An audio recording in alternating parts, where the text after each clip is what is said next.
Hello everyone. Welcome to today's webinar on microaggressions. My name is Luke Wood and I'm the co-director of the Minority Male Community College Collaborative, M2C3, along with my colleague Dr. Frank Harris III, who is also co-director of M2C3. We're also joined today by our Associate Director, Dr. Marissa Vasquez-Arias. The title of our webinar today is Microaggressions, Redressing Inequities for College Men of Color. In this webinar, we'll talk about what microaggressions are and provide some real tangible examples of what this looks like for our college men of color. But first, I'm going to turn it over to Dr. Harris, who's going to give you some more information about our upcoming working group meeting taking place here in San Diego. Hello everyone, and thank you all so very much for joining us on this webinar on racial microaggressions. Our second annual Minority Male Community College Collaborative National Consortium on College Men of Color Working Group meeting will take place June 9th and 10th at San Diego State. We hope everyone can join us. It'll be a great opportunity to learn about some of the new inquiry tools that we've been developing over the past year, as well as to network with colleagues at other campuses who are doing work in this area. We have some fantastic workshops that are planned, and we have a wonderful collection of speakers as well. So we hope all of you can join us. You can visit our website, m2c3.org, for information about registration, transportation, and any other details that you'll need to have in order to arrange your participation at this important meeting. Our next webinar will take place on May 3rd, and it will focus on designing and implementing early alert systems to support men of color. We hope you all can join us there. We'll make sure that we send registration information out in advance so you can arrange your participation. This will be our last webinar for this academic year, so please, if you can, make sure you participate and join us at this important webinar. Throughout today's webinar, we encourage and invite all of you to join us on Twitter. Use the hashtag M2C3 to follow the discussion. We'll be doing some Twitter polls as well as answering any questions that we can that are posed to us via Twitter. You see our respective Twitter handles presented here on the slide, so please be sure to engage with us using this medium throughout the webinar. Of course, we would be remiss if we didn't thank and acknowledge our affiliate partners of M2C3 for their support of the National Consortium on College Men of Color. We really appreciate their ongoing support and everything that they do to make this consortium happen for us. In the same vein, we'd like to thank and acknowledge our advisory board for their ongoing support and counsel, and really appreciate everything that they've done over the years to support us and the work that we've done here at M2C3. Finally, we want to let you know about our online certificate program that focuses on teaching men of color in a community college. It's been very transformative. We've partnered with over 40 campuses across the country in delivering this professional development opportunity to faculty and staff at community colleges. And today we've had over 1,000 educators participate. The feedback that we've gotten has been overwhelmingly positive. And if you would like any information about this opportunity, please visit the website coralearning.org. And we think it's a great way to bring a comprehensive and rigorous professional development opportunity to build capacity among faculty and staff to support and serve men of color. Now with that, I'm going to turn it over to Luke, who's going to take us through the content on racial and gender microaggressions. Thank you. Now I would like to turn to talking to you about racial and gender microaggressions. Microaggressions are seemingly innocuous actions with powerful effects. We know that there are direct forms of racism and that there are indirect forms of racism. Many of the microaggressions that you will see in the slides presented here will be representative as indirect forms of racism, meaning that the messages themselves are subtle, they're underlying, they're hidden, but they still have, again, powerful effects. In fact, Gloria Ladson-Billings refers to microaggressions as 1,000 daily cuts. She means this to say that unlike direct racism where you know that you're being afflicted and you can understand what's taking place. Microaggressions are more subtle, and as a result, it's like getting little cuts over time and over time and over time. But the powerfulness of those cuts, the accumulation of them, has very disastrous effects. The other component to microaggressions is this: microaggressions are oftentimes not understood, meaning that you can be microaggressed and not exactly know what just happened to you and what just occurred. As a result, you have a hard time placing the moment. You just know that you felt different, you felt bad, that something just didn't seem right, but you don't know where to place it. And as a result, it's hard to then process what has occurred. And as a result, people say that microaggressions can be even more damaging sometimes than the direct forms of racism because we don't necessarily know what to do with it or how to confront it. Daryl Wing Su is one of the leading researchers in the country on microaggressions. Here's a definition from him. Racial microaggressions are brief and commonplace, daily verbal, behavioral, or environmental indignities, whether intentional or unintentional, that communicate hostile, derogatory, or negative racial slights and insults towards people of color. Now, there are some key pieces to this definition that really help to convey this notion of a microaggression. First, the messages that they receive are very common. We know that microaggressions occur in daily life. We know that they're often race-based, but microaggressions can also be gender-based, and also we know that there are microaggressions based upon other forms of marginality. Microaggressions themselves can be intentional or unintentional, but no matter whether they are intentional or unintentional, we know that there is a negative effect, and that negative effect is hostility, derogatory communication, and racial slights. Now, as a result, microaggressions are pervasive. In fact, critical race scholars would say that they are normal, and not normal as in that's good, but normal as in we know that they occur on a regular basis. They are daily occurrences. They are put downs. They are subtle snubs. They are dismissive looks. Again, these are more subtle forms of racism. But as noted by Gloria Ladson-Billings, these forms of racism are oftentimes more psychologically damaging than direct acts of racism. Now, one of the challenges in trying to address microaggressions in an environment is that oftentimes when you communicate to someone that they have microaggressed a student, or a student communicates to a faculty member or a staff member that they've been microaggressed, people oftentimes will negate that experience. Here's why. Most people in the majority see themselves as good, caring, and ethical people, and viewing their behavior as being racist or discriminatory is difficult to comprehend, meaning that as a result of this desire to be good, this desire to care and be an ethical person, that if it has been brought to my attention that I have done something that is microaggressive, it's hard for me to then believe that and take that in and use that to change my behavior. So as a result, we see several initial reactions. If you say to someone, hey, that was a microaggression, typically the action itself will be explained away. People will say that, you know what, you're being too sensitive, or even sometimes accuse you of reverse racism and discrimination. With this in mind, we have two questions. Are these initial responses to explain away, say to people that they're being too sensitive, or even accuse them of reverse discrimination, are these initial responses microaggressions? And do these responses cause more harm? From our perspective, they are microaggressions because they are denying individual experiences of racism. And as a result, they can cause more harm because the response itself is a further example of a microaggression to that person.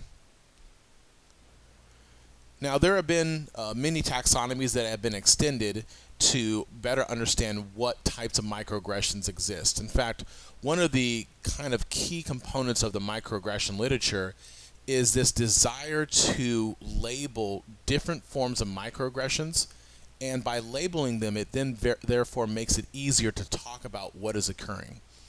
On the slide here, you'll see three forms of microaggression that are espoused by Daryl Wing Su in his incredible work called Racial Microaggressions in Everyday Life. And then also a fourth example called Microexclusion, which is from the work of Idar Essian Wood. So let's go through these examples. So one form of a microaggression is a micro insult, and this is a often unconscious form of microaggressions. It is a behavioral verbal remark or comment that conveys rudeness, insensitivity, and demeans a person's racial heritage or identity. So in other words, it is an insult that is racially based. The next form is a micro assault. And unlike the micro insult, a micro assault is often conscious. It's explicit, racial derogations, characterized primarily by a violent verbal or nonverbal attack. Often, these are more uncommon forms of microaggressions. What is more common, at least in the work that we see and the interviews that we've done with many students, are more unconscious and more subtle forms of microaggressions. The next example is a micro-invalidation. This is in essence an instance where you invalidate someone, their experience, or you nullify it. Here's the definition from Daryl Wing Su. Verbal comments or behaviors that exclude, negate, or nullify the psychological thoughts, feelings, or experiential realities of a person of color. The final example, again, is from the work of Idar Essian Wood, and it is a micro-exclusion. And a micro-exclusion is essentially completely excluding someone from a conversation and from an environment. And it's even more pervasive than the type of exclusions that we see with micro-invalidations. Here's the definition. The omission or lack of presence of people of color in real and symbolic locales that serve to facilitate perceptions of exclusion. Now, we know that there are these different forms of microaggressions. And while these definitions might not make sense initially, we're going to provide you with some real clear examples of what these look like so that it will make more sense in terms of what is being expressed by these type of microaggressions. But first, what we want to do is talk about the byproduct of a microaggression, and that is the underlying message. You see that when you communicate a microaggression to someone, it is not just merely the message itself, but really the underlying subtext or submessage that is really microaggressing that person.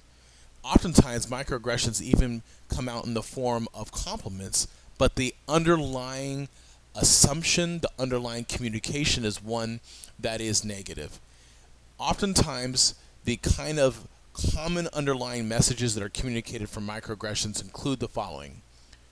Communicating to a person of color that you are different than us, or you don't belong here, or you are not intelligent or capable, that people of color are lazy and don't care, that your experience and perception is wrong, that you're being too sensitive, that you're a criminal, that you're dangerous, or even that racism doesn't exist. These are common underlying messages. What we're going to do is now turn to different microaggression subtypes, and as we go through these different subtypes, what we want you to do is think about these common underlying messages. What are the common underlying messages that are resulting from the different types of microaggressions that we're going to show you? The first type of microaggression that we often see with men of color is called an ascription of intelligence.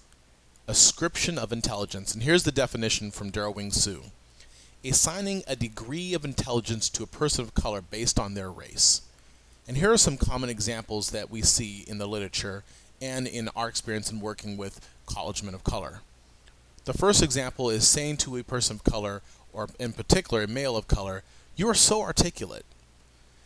The message itself is one that is often consciously a positive message, hey, you're so articulate. But the underlying current, the underlying message that is oftentimes really being communicated is that I am surprised that you are so articulate. Another example of this is saying to a student, wow, you're smart. Especially when it's communicated in a way that there is a sense of surprise that is associated with the statement. Then that becomes an ascription of intelligence because, again, the underlying message is one that I was surprised to find out that you were so smart. Another one of a description of intelligence is assigning a degree of intelligence based upon someone's race. For example, for some people, there is a perception that Asian Americans are naturally good at math. So asking for math help from an Asian person simply because they are Asian would be an example of an ascription of intelligence that is a microaggression. Or saying to a black male, "You're a science major," can be an example of a microaggression because the assumption is that you would not be smart enough, or it is not appropriate even for you to be a science major. And this is one common microaggression that has been expressed in the research literature on this population. Students not wanting to work with the Latino male because they are perceived as dumb is a common microaggression that we have seen in our work with students. We'll provide you with some clear examples of these. These here on this slide all represent different types of an ascription of intelligence where, again, we're assigning an assumed degree of intelligence to a person of color based simply upon their race. Now, here are some clear examples of this. This first quote is from the work of Daniel Solorzano and Ceja and Yoso. Now, this article that this comes from is one that we would strongly recommend, and we'll show you the reference to it at the end. This work by Daniel Solorzano, as well as the article by Daryl Wing Su that we provided the reference for earlier, are two key readings in this research base. We would strongly suggest that if you are really interested in learning more about microaggressions, that you begin with these two pieces. On the right-hand side of our slide, you'll see that we list different types of microaggressions that we're going to go through, and we've already listed description of intelligence, and I already talked about that, and we're now providing examples of it, and so we're highlighting it in red. As we go through, we'll highlight different ones so you can see different examples of different types of common microaggressions. Let's start again with this quote from Daniel Solorzano.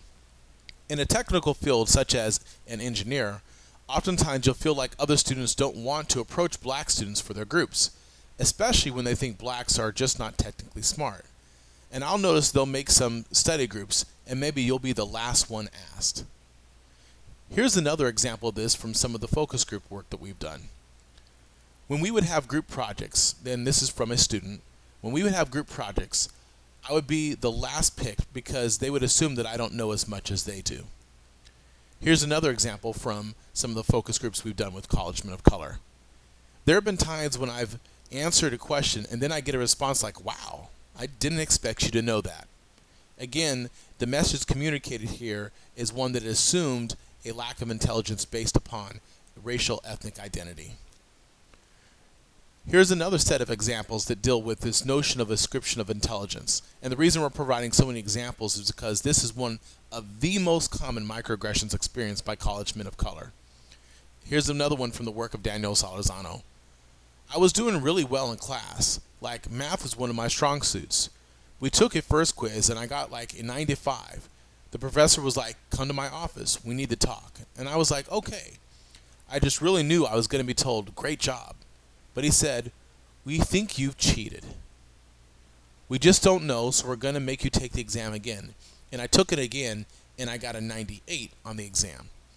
Not only is this an example of a description of intelligence, but we'll also see later on in this presentation that it's also an assumption of criminality. And sometimes you'll see examples where there are multiple microaggressions taking place at once. This is how this represents both of them. First, we see that there's an assumption that he could not have done well on the test, which is based upon his racial ethnic affiliation.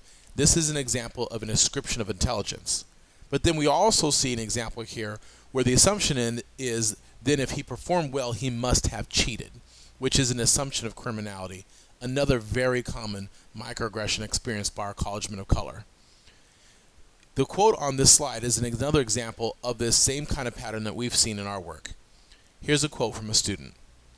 I was taking a Spanish class, and I had taken Spanish in high school but still needed to take it in college. I took the exam and got an A. The professor called me into her office and accused me of cheating. I took the exam again and I got an even higher A. She was so mad she gave me a D in the class. I tried to appeal it, but the department chair told me that it wasn't a good look for me to appeal grades, so I had to retake the class again. Very similar to the quote from Daniel Solorzano, and this is something that we have seen as a recurring pattern that is oftentimes experienced by our college men of color. The next type of microaggression that we'd like to talk about is what's called a second-class citizen. And this is where a person of color is treated as a lesser person or lesser group simply because they're a person of color. Here's some examples of what this looks like. A Southeast Asian male being mistaken for a groundskeeper. Now, there's nothing wrong with being a groundskeeper, being a custodian, being a food service worker on any college campus or in any position in life. However, what we find is that our men of color are oftentimes mistaken for these roles in ways that other students are not, simply because there's an assumption that if they're a person of color and they're at the college, they must be a groundskeeper or one of these other roles. They couldn't possibly be a student. This is a microaggression, and the underlying subtext, the underlying message is that you don't belong here or you're lesser than. Another example of this is having a faculty member call on a white student several times, even when a Latino male in the class raises his hand. A student being overlooked in class and treated as lesser than other students, or preferential treatment being given to those other students, would be an example of a microaggression.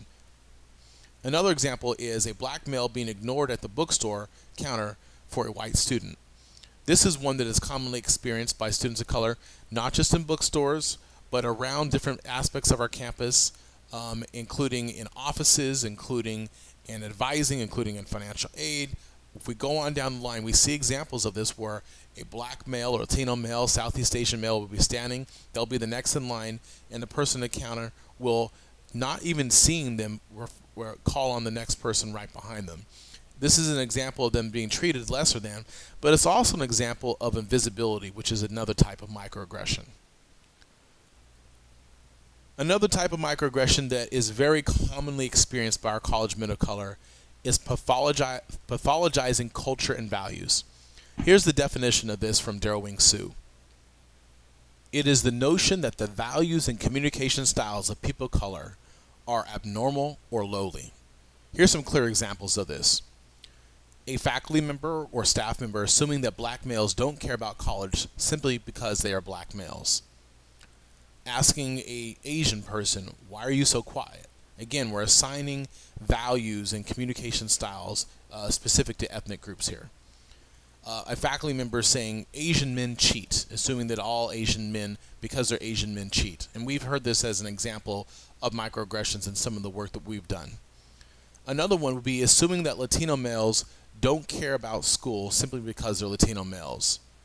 We hear really commonly this notion that men of color don't care, they're lazy, or they're apathetic.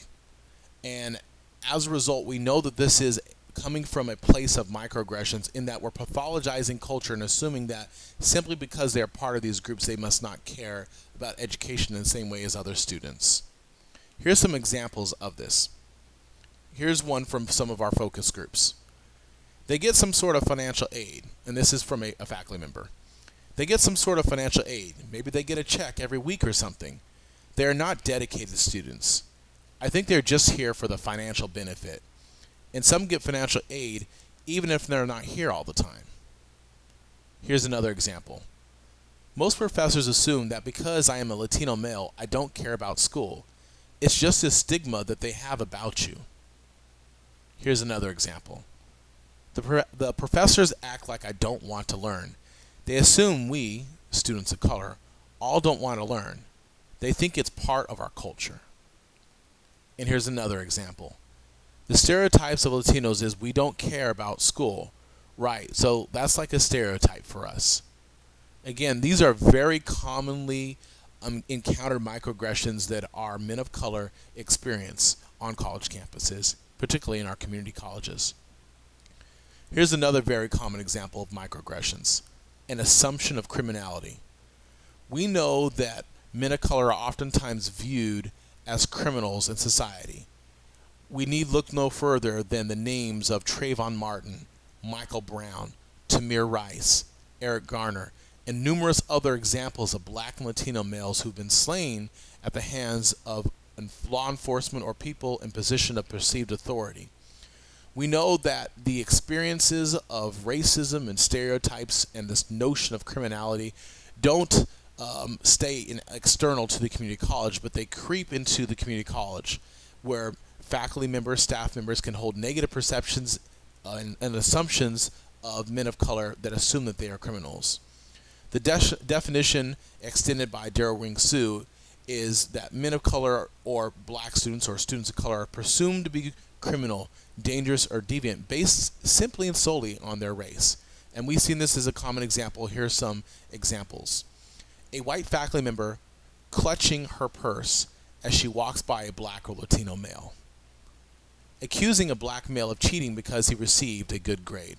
We provided an example of this earlier, as it also related to an assumption or an ascription of intelligence. A bookstore employee following males of color around the bookstore. Again, the assumption here is that they're following them around because there's an assumption that they will steal something. And a white female student waiting for the next elevator to avoid riding with a male of color. Here's some examples of these. Here's the first one comes from the work of Danielle Solorzano. I was in the department building, and I was walking down the hallway, and one of the teacher's doors was open. She's like, "Oh, I should have locked the door. My purse is in there." And I was just thinking to myself, wow, maybe she should have kept that to herself or something like, "Oh, I reminded you that you should lock your door." Here's another example. It's 11 o'clock at night, and all of a sudden campus police sweeps up. There's a total of 4 or 5 cars, and then we have 2 cops on bikes, all here for us, who are not displaying any type of violence or anything like that, but we're upset. And we're saying at the same time we're feeling restricted because if we act in a way we want to react, number one, we're going to go to jail. Number two, it's going to just feed into the stereotype that we're supposed to be violent. We actually just stood out there and just really pleaded our case for at least a good 45 minutes. And they were not trying to hear us at all. We had to leave the parking lot. Once again, it reminded me I'm a black man on a predominantly white campus. Some other examples that we've seen with this in our work are where men of color on campus at nighttime are asked to show their IDs to prove that they're students, even when there are other students on campus at the same time. The assumption is if they're there, it's at nighttime, that they must be up to no good. Again, an example of an assumption of criminality. Different norming is another example of what we see. Different norming is negative characterizations of people of color while having the authority to uncharacterize others. So what does that look like? Here's some examples. When I talk about those Mexicans, I really wasn't talking about you. Again, saying something negative to a person of Latino or Mexican American descent, but then saying that, hey, I'm saying this about other people because I wasn't really talking about you because you're different. This is an example of different norming. Or, you're not like the rest of them. You're different. You work hard. Or, if there were only more people like you. Or, I don't think of you as a Hmong. I think of you as a fill in the blank. Another example of a subtype of microaggression is alien in own land. And for our work, we've revised the name of this to alien in own college to suggest this notion that men of color or students of color in general don't belong. It is the belief that visible racial ethnic minority citizens are foreigners or outsiders. So, in engaging in a campus environment, students of color could receive messages such as, "Where are you from? Where were you born?" assuming that they must naturally not be from there. Or, "You speak really good English," again assuming that you must not be from there. This is also, of course, an ascription of intelligence or ability, as discussed earlier. Or, "Can you teach me a word in Spanish?" assuming that because a person is of Latino descent that they must speak Spanish. These are some common examples that are seen in the research literature, but in the work that we've done, we've seen a unique derivation of this notion of an alien in our own land, which we again view as an alien in our own college. Here it is. Assuming that people of color don't belong in academic spaces merely because they are people of color. Last time we went to the library to study.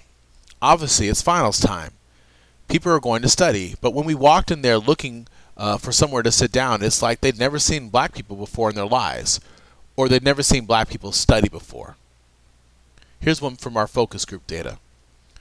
Being Hispanic, when I go up to people, I feel like people are automatically like, dude, look at this illegal, just coming in here, and don't you know? And you don't even know the transfer process?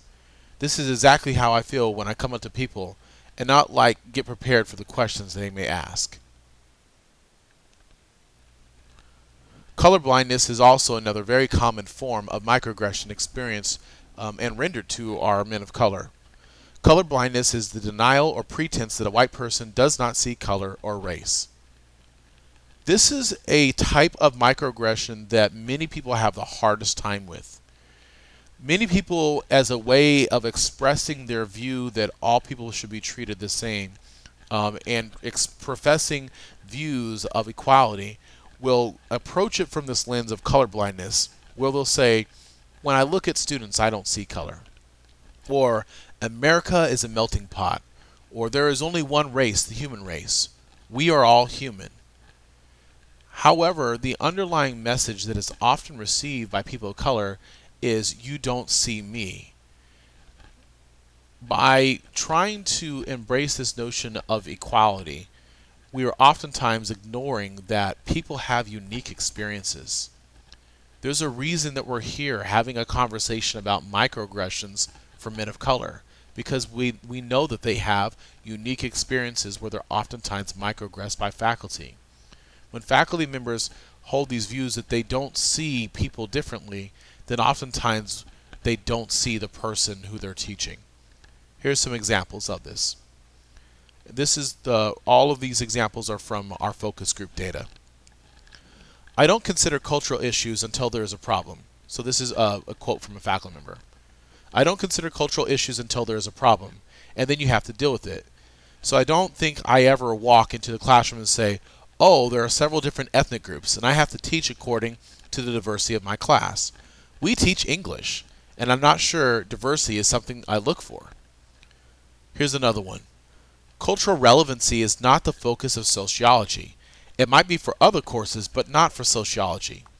We focus on other approaches. If you look at global studies course, they might look at cultural differences. And in sociology, we look at issues in civil rights, but not culture. Other sociology professors might look at culture, but I don't. Here's another example. I try intentionally not to even know the race of my students. I purposely erase this from my mind because I don't want to think about their race when I'm thinking about them. Here are some examples of the myth of meritocracy. These are statements which assert that race plays a minor role in life success.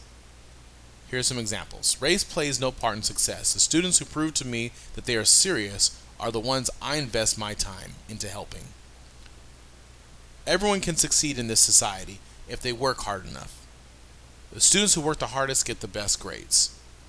Here we are again assuming that everyone has a level playing field, and those who work the hardest are those who are going to succeed, without recognizing the unique challenges that are faced by students, particularly students of color, external and in particular internal to the institution. Denial of individual racism is the denial of a personal experience with racism and the role in its perpetuation. Common examples of denying people's experiences with racism are, I'm not racist, I voted for Obama. Or, racism doesn't exist, we have a black president. Or, as a woman, I know what you go through as a person of color. Now, while women experience many challenges in society, what we don't want to do is engage in making equivalents of challenges, recognizing that instead challenges are in and of themselves unique experiences. Here's another one. The students reported that faculty held stereotypes about them. The faculties responded by saying, well, how many people responded? I'm sure most males of color don't feel that way.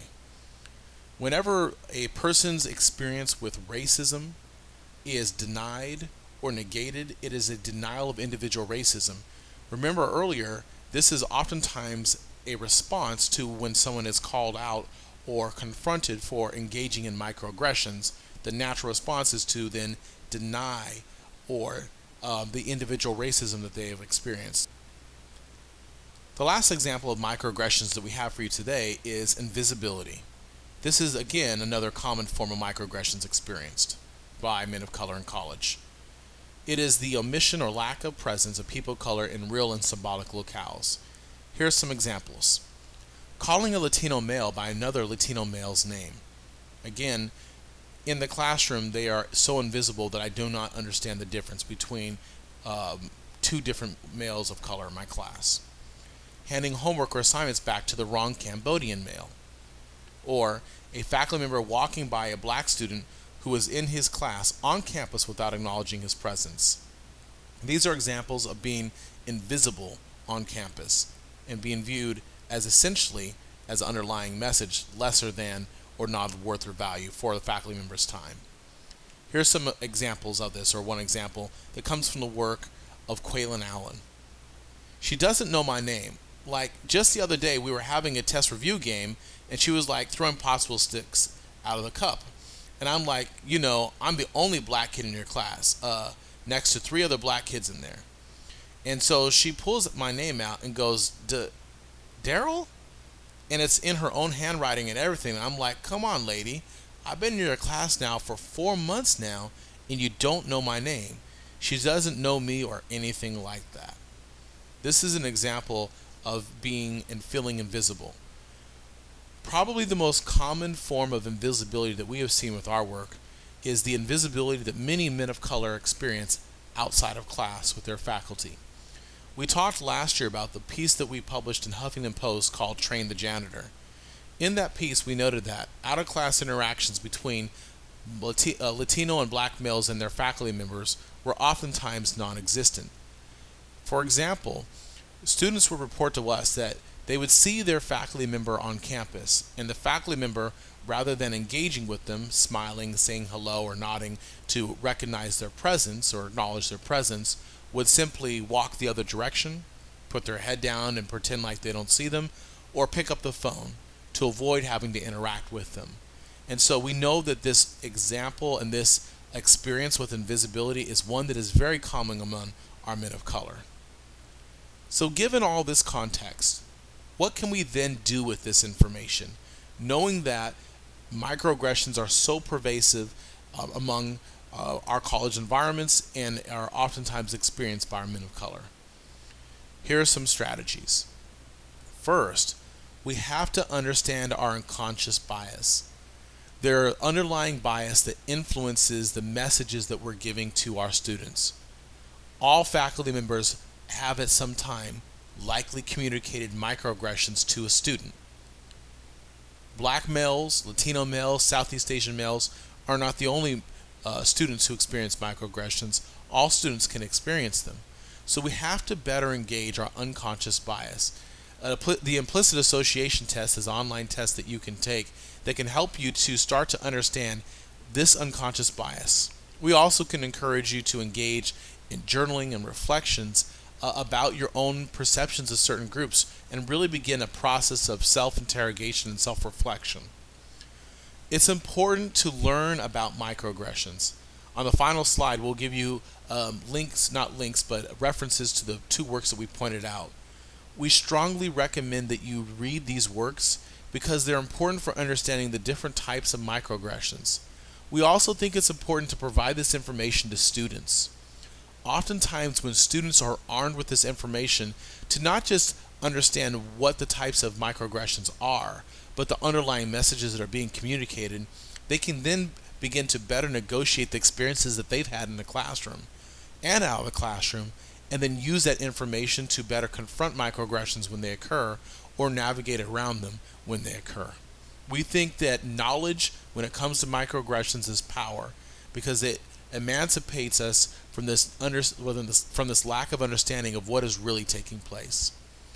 We also think it's important that when faculty members and staff members interact with students, that they convey high expectations and authentic care. In reality, due to the deep socially ingrained notions about people of color, it is likely that a faculty of color, even one who has gone through training on microaggressions and has really tried to engage their unconscious bias, can engage unconsciously in communicating a message to a student that is a microaggression. As a result, if we engage in pervasive and ongoing communication of high expectations and authentic care to students, when those instances occur, students will be more likely to see the good in what we're saying to them, and even when they confront the issue or we acknowledge the issue, that notion that we care about them and that we value them will sometimes serve to mediate the negative effect of what just occurred. But again, we have to engage in this work of engaging our unconscious bias and learning more about microaggressions so that we can take ownership of the mistakes when they occur. If we microaggress a student, if we say something that we know is a microaggression, the best response is not to do anything. The best response is to acknowledge that it occurred. To say to a student, you know what, I'm sorry, that was a microaggression, or it could have been, or I meant to say this, and re-clarify and say, you know what, my communication may have had an underlying message that I think this, but please know that I think this over here instead. It is very important to take ownership of these mistakes when they occur, because again, microaggressions are so subtle that oftentimes students don't know what just occurred to them. They just know that they have a sense of discomfort, a sense of alienation, of isolation, of lack of belonging, and they don't know why. So validating that experience is important for really moving forward in an environment and climate that allows them to be incorporated and experience success. On this slide, you'll see the key references from today. They include the first article from Daryl Wing Su titled Racial Microaggressions in Everyday Life, Implications for Clinical Practice. The second piece is from Daniel Solorzano, and it's titled Critical Race Theory, Racial Microaggressions, and Campus Racial Climate, the Experiences of African American College Students. We would strongly recommend that if you're just now hearing about microaggressions and learning about microaggressions, or want to share this information with your colleagues, that you access these two pieces and read them. They are very well done articles that provide great insight into the kind of experiences many students of color, particularly men of color, are having on our college campuses. Secondly, we'd also like to engage you in discussion today. We'd like to engage you in discussion, and you can do this in a couple different ways. If you have access to Twitter, we would encourage you to use the Twitter handles that you see, J. Luke Wood, F. Harris 3, and M. Vasquez 619, using the hashtag M2C3, and engage in conversation with us about some of these common questions that deal with microaggressions. If you are uncomfortable doing that, then we would also encourage you to engage in this discussion, but maybe in small groups in your offices, or if you're sitting in and participating in this webinar via a large group, amongst yourselves in the large group. So several different ways to be able to participate in this conversation. With that in mind, let me tell you some of the questions that we have for you today. What are some common examples of microaggressions you have seen? What are the underlying messages then being communicated? Second, in addition to our strategies for improvement, which included understanding unconscious bias, learning about microaggressions, conveying high expectations and authentic care, and taking ownership of mistakes, what would you recommend to other educators as effective ways to learn about and then counter microaggressions? And lastly, what role should educators have, if any, in educating students on microaggressions? How should students respond when they are microaggressed? And what are common institutional responses when this occurs? These are the discussions for today, and we look forward to continuing this conversation with you via the Twitter chat. Thank you again for tuning in and for supporting this important work in better understanding and advocating for our college men of color. Again, our next upcoming webinar will be on designing and implementing early alert systems for men of color. And then, of course, in June, we'll have our working group meeting here in San Diego. We hope to see you there at the working group meeting. And we do have some surprises to share with you. Our keynote speakers this year will include Dr. Estella Ben-Simone from the Center for Urban Education at USC and Dr. Victor Sines from Project Males at UT Austin. These are two incredible academics who are doing great work in this area, as it relates to equity and as it relates to males of color in community colleges. So again, we look forward to seeing you at the working group, and we will continue this conversation via the Twitter chat.